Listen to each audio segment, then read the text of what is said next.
All right, so Bitcoin. You're here because you want more than just the Bitcoin for Dummies version, right? Yeah, we're going to dig into some serious research and articles here. We'll pull out those little golden nuggets of knowledge, the stuff that makes you go, whoa, I never thought about it like that. And we're breaking it down into 3 parts. Part one, today we're tackling what Bitcoin is and how it's like turning the whole idea of money upside down. Then we'll get into the nitty-gritty, how it actually works, all that blockchain stuff, transactions, mining. And in part three, we'll look at, where's this all headed? The advantages, disadvantages, and the future of Bitcoin. Buckle up. It really challenges how we think about value and trust and control, all that stuff we usually just take for granted with money. Okay, so back to basics. What Bitcoin? One of these artists had a great analogy. It's like a dollar bill, but instead of a picture of George Washington, it's got this unique digital number. Both represent value, right? Even though one's a physical thing, the other's just data. But here's the crazy part the value comes from. Agreement. People agreeing it has value. That's what gives money power, whether it's a dollar or a Bitcoin. Wow, that's deeper than I expected. Okay, getting a bit more technical. The original Bitcoin white paper calls it a peer-to-peer electronic cash system. Which is huge because it means no central authority, no government, no bank calling the shots. Totally different from how we usually think of money. Oh. Okay, so how does this decentralized system actually work?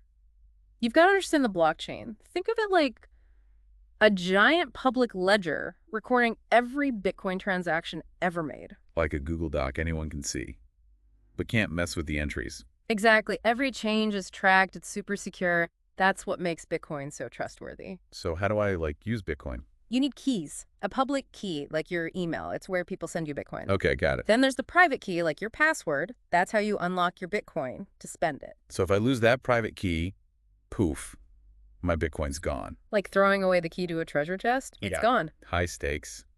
So where do we even get Bitcoin? Bitcoin exchanges, they're like marketplaces where you buy and sell Bitcoin using regular money or even other cryptocurrencies. Kind of like the stock market, but for crypto.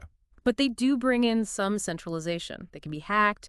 Governments can try to regulate them. Risks to think about. What about this whole Bitcoin is anonymous thing? Is that true?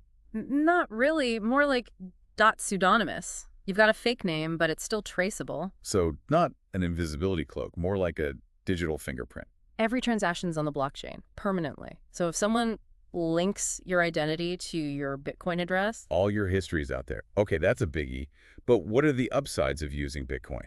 well, we talked about decentralization, giving power back to individuals, less reliance on those big institutions. I can see the appeal. Plus, lower risk of identity theft. Traditional systems rely on all your personal info, credit cards, all that. True, that's always a worry. And Bitcoin security is getting stronger all the time. The network keeps getting harder to hack. So it's getting tougher as it grows. Exactly. Now, gotta be honest, it's not all sunshine and roses. Right. Every rose has its thorns, as they Well, say. exactly. For instance, governments could crack down with regulations or even bans. That's a big unknown. Yeah, that's scary. And the price swings, that volatility, it makes it risky for businesses to use. I mean, who wants to deal with their money going on a roller coaster ride every day? I get it. Yeah, it's definitely not for the faint of heart. What else? While some people still use Bitcoin for illegal stuff, although agencies are getting better at cracking down on that. Makes sense. It's new tech. Those things take time to figure out. Yep. And transactions are irreversible. Once you hit send, there's no going back, no undo button. Ah, so a bit of a double-edged sword there. Mm-hmm. It's more secure, but also more pressure to get it right the first time. Yep. And if you lose your private key, it's game over. No access to your Bitcoin. Oof, that's a scary thought. So, exciting possibilities, but real challenges too. Yeah. It'll be interesting to see how this all shakes out as Bitcoin keeps evolving. Totally. The next decade is going to be huge for Bitcoin. Will it become mainstream, like everyday money? Or will it end up like a digital gold, primarily valuable as an investment? Two very different paths. And we're going to dig into those possibilities in part 2 of our deep dive. Can't wait to explore that further. It's going to be wild. Welcome back. We're diving deeper into Bitcoin. This time we're going back to the beginning. Like, where did this whole thing even come from? The origin story is actually kind of mysterious. So, yeah. The creator, or creators, went by the name Satoshi Nakamoto, and no one knows who they really are. Wait, seriously?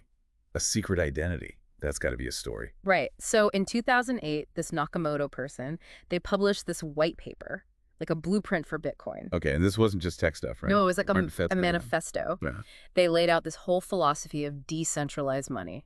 Totally radical for the time. And this is right in the middle of the 2008 financial crisis, when everyone was freaking out about banks. People were ready for something different, something more stable, more transparent. They wanted control. Bitcoin was the answer to that anxiety, like a digital rebellion. In a way, yeah. So this white paper, it spelled out how Bitcoin would work. The blockchain, mining, all that. Did people get it right away?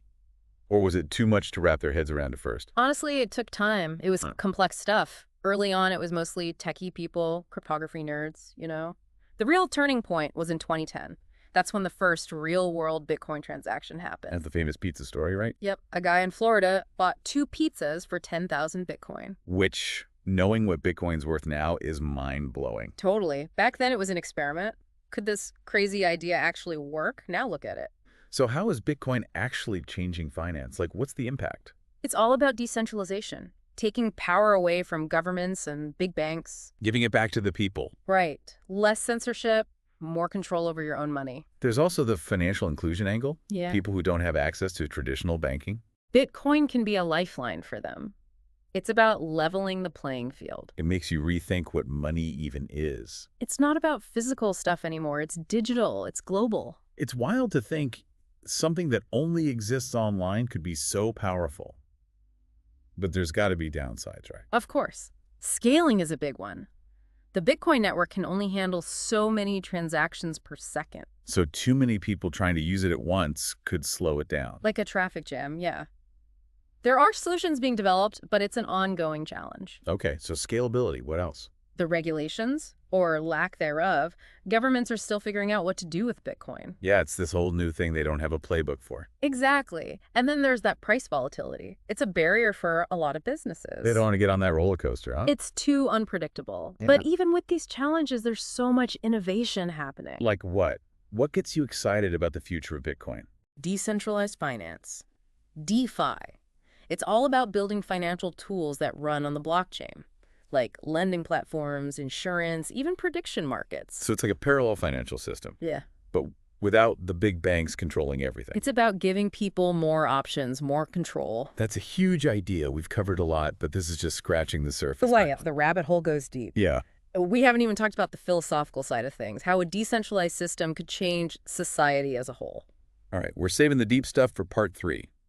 We'll tackle the big questions about Bitcoin's impact on the future. It's going to be a wild ride. All right, final part of our Bitcoin deep dive. We've talked about what it is, how it works, even where it came from. Now, the big question, where's it going? Yeah, time to get a little philosophical, right? Think big picture, future of money, power, even society itself. So everyone wants to know, could Bitcoin really become the currency of the future? Like, will we be buying our coffee with Bitcoin someday? $1,000,000 question, and honestly, it's tough to say. It's got some serious advantages going for it. We've talked about them, decentralization, the security, it's global, super transparent. But what about the arguments against Bitcoin becoming, like, the currency? Well, we hit on scalability before. The network, as it is now, it just can't handle that many transactions. Not enough lanes on the highway, huh? Right. Millions of people trying to buy stuff at once. The system would get overloaded, delays, fees, messy. Not a good look for everyday shopping. Yeah. Okay, so scalability is an issue. What else? That price volatility. Merchants, businesses, they need stability. They can't have their prices swinging wildly every day. Imagine if your paycheck was in Bitcoin. One day you're rich, the next, not so much. Stressful. And then there's the government factor. Some are worried about Bitcoin, its impact on their own power. Yeah, because they can't control it, right? Exactly. So regulations, potential bans, that's a big unknown, makes people hesitant. It's a wild west out there. But even if Bitcoin doesn't take over the world, it's already had a huge impact. Oh, absolutely. It's made us rethink how we see money, the power dynamics, the whole system. And all these new innovations popping up because of it. Blockchain, DeFi. Yeah, DeFi's fascinating. It's like, what if we could build a financial system without the banks? Run it all on the blockchain. More accessible, more fair. It's happening. Lending, borrowing, insurance, you name it. Like a parallel financial universe. Pretty amazing. But I gotta ask, Couldn't all this be used for bad stuff too? You mean like the whole Bitcoin for criminals thing? Yeah, is that a valid concern? Any powerful tool can be misused, right? Yeah. It's about how we use it. We've seen Bitcoin used for money laundering, yeah. So, got to be aware of the downsides. Seems like a recurring theme. Bitcoin's got this potential for good and bad. It's a double-edged sword, for sure. But that's technology, right? It's neutral. We decide how to use it. And with something this transformative, those choices really matter. We're still in the early days. Lots of uncertainty. But Bitcoin's made us ask some really big questions. About money, about power, it's shaking things up. So, as we wrap up, what's the one thing you want listeners to take away from all this? Bitcoin's bigger than just a currency. It's sparked a movement. It's making us rethink the world as we know it. We're at this crazy turning point, right? Yeah. Technology changing everything, and Bitcoin's right at the heart of it. It's going to be fascinating to see how this all plays out. This whole deep dive has been a wild ride. I've learned so much. Me too. Always exciting to explore these ideas. And to our listeners, keep exploring. Keep asking questions. This is just the beginning. Stay curious out there.